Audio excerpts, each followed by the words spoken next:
Karibu kwenye habari za ulimwengu. Serikali ya Korea Kaskazini imetoa onyo kali dhidi ya mazoezi makubwa ya kijeshi yanayoendelea kati ya Marekani na Korea Kusini, ikisema kuwa hatua hiyo ni hatari na inaweza kuongeza mvutano mkubwa wa kijeshi katika eneo la Asia ya Mashariki. Kauli hiyo imetolewa na Kim Yo Jong, ambaye ni dada wa kiongozi wa Korea Kaskazini Kim Jong Un, ambaye pia ni mmoja wa viongozi wenye ushawishi mkubwa ndani ya serikali ya Pyongyang.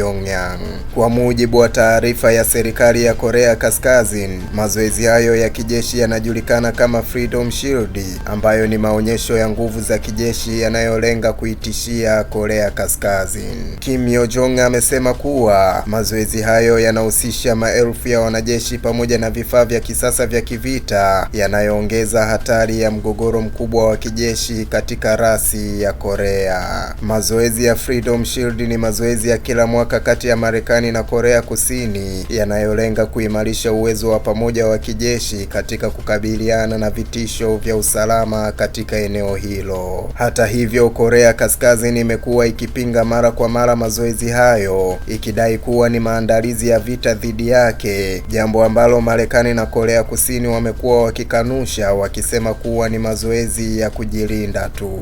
Wachambuzi wa masuala ya kimataifa wanasema mvutano kati ya Korea Kaskazini na washirika wa Marekani katika eneo la Asia ya Mashariki unaendelea kuongezeka katika miaka ya hivi karibuni, hasa kutokana na majaribio ya makombora ya masafa marefu na programu ya nyuklia ya Pyongyang. Mazoezi haya pia yanafanyika katika kipindi ambacho dunia inashuhudia mvutano mkubwa wa kisiasa na wa kijeshi katika maeneo mbalimbali, hali inayowafanya baadhi ya wachambuzi kuonya kuwa makosa kidogo ya kijeshi yanaweza kusababisha mgogoro mkubwa zaidi. Kwa sasa serikali ya Marekani na Korea Kusini zimesisitiza kuwa zitaendelea na mazoezi hayo kama sehemu ya mkakati wa kuhakikisha usalama wa washirika wao katika eneo hilo. Hata hivyo, kauli kali kutoka Korea Kaskazini zinaashiria kuwa mvutano katika rasi ya Korea unaweza kuendelea kuongezeka katika siku zijazo. Kwa sasa macho ya dunia yanaendelea kuelekezwa katika eneo hilo, huku wachambuzi wakifuatilia kwa karibu hatua zitakazochukuliwa kutoka pande zote zinazohusika. Mimi ni